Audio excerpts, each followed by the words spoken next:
જિલ્લાની નદીઓ બે કાંઠે વીરપુરમાંથી પસાર થતી લાવેરી નદી બે કાંઠે વહેતી થઈ છે। વીરપુરમાં આવેલા દરગાહના ગેટ સુધી નદીના પાણી પહોંચી ગયા છે। નદીના જળસ્તરમાં સતત વધારો થતા સ્થાનિકોમાં ચિંતા છે।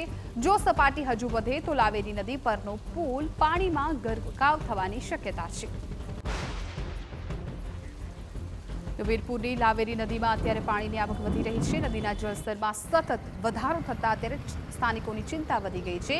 જો સપાટી હજુ વધે તો નદી પરનો પુલ પાણીમાં ગરકાવ થવાની શક્યતા છે, જેના કારણે અનેક રસ્તાઓ પણ બંધ થઈ શકે છે। મહીસાગરમાં પણ ધોધમાર વરસાદ બાદ નદી નાળાઓ છલકાયા છે। વીરપુરમાંથી પસાર થતી લાવેરી નદી બે કાંઠે વહી રહી છે, જેને કારણે હવે સ્થાનિકોમાં એક ભયનો માહોલ જોવા મળી રહ્યો છે।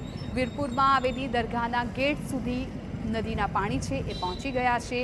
જળસ્તરમાં જો હજુ પણ વધારો જોવા મળશે તો સ્થાનિકોને ભારે મુશ્કેલીનો સામનો કરવો પડી શકે છે।